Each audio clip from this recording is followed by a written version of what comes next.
네, 러시아의 우크라이나 침공 이후 처음으로 열린 양국 간 협상이 5시간 만에 끝났습니다. 구체적인 회담 내용은 공개되지 않았지만 양측은 곧 2차 협상에 나서기로 했는데요. 한편 러시아군은 우크라이나 민간인 거주 지역을 폭격하면서 공격 수위를 끌어올리고 있는 상황입니다. 전문가와 함께 현재 러시아, 우크라이나 사태 짚어보도록 하겠습니다. 두진호 한국국방연구원 선임연구원 모셨습니다. 어서 오시죠. 네, 안녕하십니까. 예, 지금 닷새 만에 협상 테이블에 앉은 러시아와 우크라이나 대표단 며칠 내로 다시 만나기로 결정을 했습니다. 러시아 측에서는 일단 합의를 기대할 수 있는 이슈를 찾았다 이렇게 밝히면서도 상세한 결과는 밝히지 않은 상황인데 글쎄요, 지금의 상황을 일단 최악은 모면했다라고 봐야 되겠습니까? 어떻게 좀 평가하고 계신지요? 네, 오늘 러시아와 우크라이나가 침공 전쟁이 개시되고 나서 약 6일 만에 처음으로 협상 테이블에 앉아서 현재 상황의 사태를 더 이상 악화하지 않도록 하기 위한 어떤 휴전 협상을 오늘 이제 개시를 했는데 예. 양측에서 결과를 발표한 대로 어떠한 특별한 성과를 보이지는 않았지만 그럼에도 불구하고 양측에서 모두 오늘에 있었던 휴전 협상에 대해서 이제 긍정적으로 평가한 부분이 있기 때문에 향후 사태 악화를 이제 수습하기 위한 인식을 같이 했다는 점에서 의미가 있겠습니다. 예.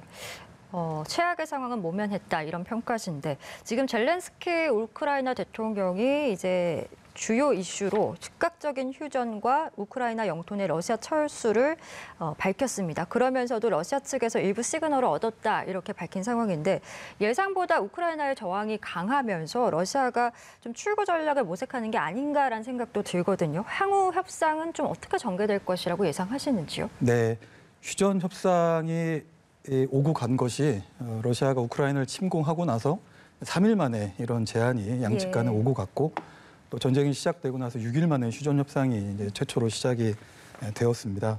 그럼에도 불구하고 러시아는 하리코프나 키예프 인근에 대한 여전히 군사작전을 감행을 하고 있고 또 최근에는 진공 폭탄까지 사용하면서 그 공격 수위를 끌어올리고 있는 상황이기 때문에 어쨌든 러시아 입장에서는 휴전 협상의 어떤 그 협상력을 높이기 위해서 그런 군사작전의 수위를 계속 끌어올릴 것으로 보이고요. 또 우크라이나 입장에서는 어떤 시민들의 피해가 최소화될 수 있도록 그런 측면에서 휴전 협상을 조기에 이렇게 시행할 수 있도록 양측에서 그런 노력들을 해갈 것으로 예상을 하고 있습니다. 예, 이처럼 한쪽에서는 협상이 이뤄지고 있긴 하지만 말씀해 주신 것처럼 계속해서 러시아군의 포격은 또 이어지고 있는 상황이잖아요. 외신들이 지금 이 러시아군이 군사시설뿐만 아니라 민간 지역에서도 수십 발을 포격하고 있다 이렇게 지금 전하고 있는 상황인데 협상이 진행된 후에 오히려 지금 러시아의 공격 수위가 강해지는 그 배경을 좀 어떻게 보고 계신지요? 네. 현재 우크라이나와 러시아 간의 이 전쟁의 어떤 상황을 좀 살펴볼 필요가 있겠습니다. 예. 우크라이나 총참모부가 현재 상황에 대해서 이렇게 발표를 했는데요. 잠시만요. 이런 대로 현재 우크라이나 전쟁 상황을 좀 살펴볼 필요가 있겠습니다. 어제 우크라이나 총참모부는 이제 러시아군에 대해서 러시아군의 현재 상태에 대해서 이렇게 밝혔습니다. 러시아군은 지쳤다. 그리고 우크라이나군은 모든 상황을 통제하고 있다. 이렇게 밝혔고요. 현재 우크라이나 국방부가 파악하고 있는 러시아군의 피해는 약 한 3,500명 정도가 사망을 하고 포로가 한 200명 정도 이렇게 발생을 했다고 밝혔고 러시아의 항공자산 22대가 파괴되고 헬기도 22대가 파괴가 되고 전차 191대가 파괴됐다 이렇게 이제 발표를 했습니다. 뭔가 이제 상황이 조금 바뀌는 이런 자신감으로 이렇게 보여지는데요. 그런 맥락에서 보면 러시아군의 공격 템포 그러니까 공격 속도가 일정 부분 둔화된 것이 아닌가 이제 그런 측면에서 러시아의 공격 수위가 이렇게 올라가는 것으로 볼 수가 있겠습니다. 예, 러시아군이 지금 제네바 협약에 금지하는 진공폭탄을 사용했다라는 주장이 또 우크라이나에서 나와서 만약에 이 주장이 사실일 경우엔 이게 엄청난 살상 무기로 또 알려져 있잖아요. 굉장히 우려스러운 대목이거든요. 예, 말씀하신 대로 그 진공폭탄은 엄청난 효과를 가진 사실은 대량 살상 무기이고 제네바 협약에서도 이런 무기를 사용하지 않는 것을 원칙으로 하고 있는데 그만큼 러시아군이 지금 계획된 그런 이제 공격을 수행을 하지 못하고 있는 상황에서 여러 기관에서 분석을 하고 있는 것처럼 이제 조바심이 있고 이런 맥락에서 금지된 이런 무기를 사용하고 있는 것으로 볼 수가 있겠습니다. 예, 현재 러시아 푸틴 대통령 핵무기 운용부대 경계 태세 강화를 지시한 상황인데 자칫 이게 핵 전쟁으로까지 번지는 게 아니냐라는 우려의 목소리들이 나오자 지금 바이든 대통령이 걱정하지 말라 이렇게 지금 부정하고 있는 상황입니다. 푸틴의 이러한 지시, 러시아가 협상에서 좀 유리한 고지를 점하기 위함이다라고 봐야 되겠습니까? 어떻게 보십니까? 네, 말씀하신 대로 결론적으로 어떤 협상에서 우위를 가져가기 위한 그런 전략으로 보여지고요. 그러니까 어제 푸틴 대통령이 쇼이구 국방장관과 게라시모프 총참모장에게 핵 전력의 전투 준비 태세 돌입을 지시를 한 것입니다. 예.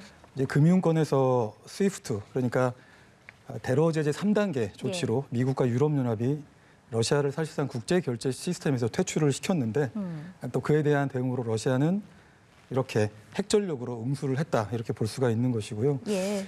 이와 관련해서 좀 더 설명을 좀 드리면 러시아는 이른바 러시아판 3축 핵 전력을 보유하고 있는데 대륙간 탄도미사일 ICBM 그리고 잠수함 탄도미사일 SLBM 그리고 공중 전략 자산 등을 이렇게 활용을 해서 핵 전력을 운용을 하고 있는데요. 이러한 모든 러시아의 핵 전력이 사실상 훈련 모드가 아닌 실제 모드로 전환이 되었다 이렇게 볼 수가 있겠습니다. 예, 알겠습니다. 지금 우크라이나가 이제 나토 가입도 추진하고 있지만 유럽연합 가입도 신청을 한 것으로 알려지고 있습니다. 동유럽 회원국들도 우크라이나 가입을 좀 지지하고 나선 상황인데 이게 하지만 가입까지 한 최소 1년 정도 걸린다라는 이야기들이 나와서 과연 당장 러시아 침공에 맞설 수 있는 카드가 될 것인가 그 부분에 대해서는 조금 의문이거든요. 어떻게 보시는지요? 네, 말씀하신 대로 우크라이나가 EU 가입 신청서를 이미 제출을 했고 예. 이제 만장일치를 통해서 우크라이나의 가입 여부를 유럽연합이 판단은 하겠지만 그렇다 하더라도 최소 1년 이상의 시간은 소요될 것으로 예상이 됩니다. 뭐 이런 부분들을 볼 때 당장 지금 나타나고 있는 진행되고 있는 전쟁을 막는 것은 일부 좀 역부족이라고 보여지지만 예. 어쨌든 장기적인 측면에서 국제사회가 시행하고 있는 테러 경제 제재에 대한 유럽연합 전체 연대를 이끌 수 있고 지지를 이끌 수가 있고 예. 또 사실 우크라이나는 이제 러시아 영향으로부터 벗어나고 싶은 것입니다. 예. 그런 점을 봤을 때 유럽연합 회원의 일원이 된다면 진정한 주권 국가로 나아가는데 큰 도움이 될 것으로 이렇게 보고 있습니다. 예, 지금 러시아에 대한 제재 앞서서도 스위프트 얘기를 해주셨지만 갈수록 거세지고 있는 상황 아니겠습니까?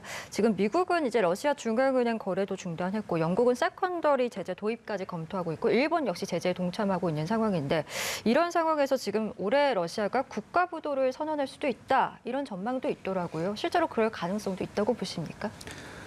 네, 생각보다 미국과 유럽연합의 테러 경제 제재의 그 속도가 제가 생각할 때는 러시아 지상군이 키예프를 진격해가는 속도보다 훨씬 빠르게 그 강도보다 훨씬 강하게 이렇게 좀 진행이 되고 있습니다. 예. 아시는 것처럼 2월 24일 기준으로 해서 테러 제재에 동참하는 국가가 32개국이고요. 또 테러 제재의 강력한 이행을 위해서 미국과 유럽연합은 대서양 횡단 TF 그러니까 테러 제재 이행을 검증할 수 있는 그런 TF를 곧 가동할 것으로 보입니다. 현재 국제사회가 이 테러 제재의 총 3단계 강도로 이렇게 좀 진행을 하고 있는데 현재의 모습은 3단계 스위프트까지 온 것이고 이 스위프트로 인해서 러시아의 경제 성장률 GDP 수준도 아마 5% 이상 그 이상으로 크게 후퇴할 것으로 예상이 됩니다. IFF 그러니까 국제금융협회가 이제 그러한 분석을 내놓고 있는데 이렇게 그런 이제 근거에는 이런 것이 있는 것입니다. 역사상 한 국가에 대해서 국제사회가 가할 수 있는 최고의 지금 제재를 러시아에게 가하고 있기 때문에 이런 것들이 결과적으로 뭐 단기든 중장기든 러시아 경제에 큰 충격파를 가져올 것이다. 이러한 분석에서 나온 것이라고 볼 수 있고 실제로 러시아의 루블화죠. 일주일 전에 비해서 약 23%가 평가가 절하가 되었고 그리고 러시아 국민들이 이제 이런 상황에서 위협을 느끼고 안전자산에 대한 보유 심리가 확산되면서 달러 사재기 현상이 지금 굉장히 심화되고 있는 모습을 볼 수 있습니다. 이런 전반적인 상황들을 고려했을 때 연말까지 갔을 때 러시아의 경제 성장률이 마이너스 10% 초반까지 예상이 되고 물가 상승률도 두 자릿수를 기록을 할 것이다. 이런 전반적인 모든 것들이 국가 부도까지 예상하게 되는 이제 그런 근거가 되는 것이죠. 예, 충분히 그럴 가능성이 있다라는 평가시고 중국에서도 지금 반응이 푸틴 대통령을 두둔하는 또 여론들이 좀 일부 있는 것 같습니다. 전쟁을 반대하는 여론도 물론 있지만 러시아를 두둔하는 듯한 이런 중국 내부의 여론 좀 어떻게 보고 계신지요? 네, 중국 정부는 확실히 이번 사태에 관련된 러시아 입장을 아주 공고하게 지지하는 국가입니다. 예. 또 어떤 중국의 정치 문화를 고려했을 때 국가주의가 우선하기 때문에 많은 중국 국민들이 이러한 러시아 입장을 이렇게 지지하고 있는 것으로 볼 수가 있겠습니다. 지금 현재 우리나라 같은 경우에는 오늘 문재인 대통령도 3.1절 기념식에서 우크라이나를 침공한 러시아를 향해서 좀 우회적으로 비판을 하기도 했거든요. 지금 신냉전에 대한 우려의 목소리들이 계속 나오고 있는 상황이잖아요.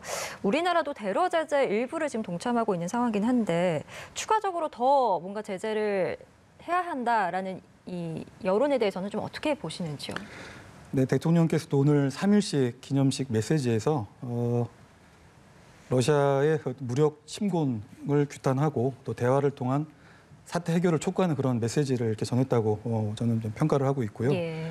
이미 우리 정부도 전향적으로 러시아의 우크라이나 침공에 따라서 테러 제재에 동참하는 것을 정부 입장으로 공식화했습니다.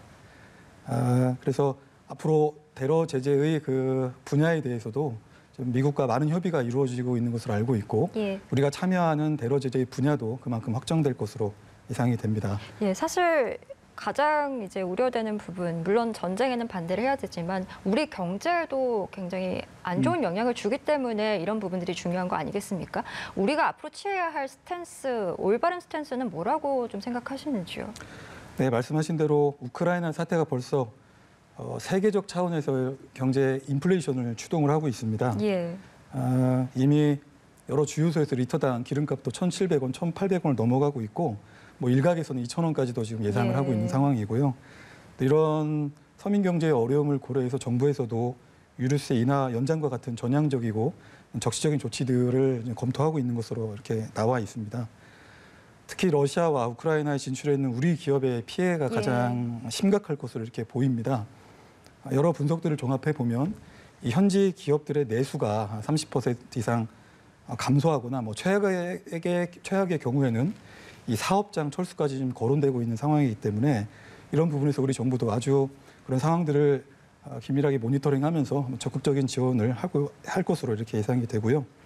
또 한편으로는 러시아가 이제 스위프트에서 퇴출이 되기 때문에 예. 또 우리 기업이 러시아로부터 이제 받아야 될 대금의 적시적인 송금 또한 이제 어려워졌습니다. 이런 예. 부분에서도 정부의 적극적인 관여가 필요하겠습니다. 결과적으로 현지에 진출한 우리 기업들이 피해를 최소화할 수 있도록 정부의 어떤 지속적인 지원과 관심이 필요하다고 하겠습니다. 예, 알겠습니다. 지금까지 저희 러시아 우크라이나 사태 짚어봤고요. 두진호 한국국방연구원 선임연구원과 함께했습니다. 오늘 말씀 고맙습니다. 네, 감사합니다. 네.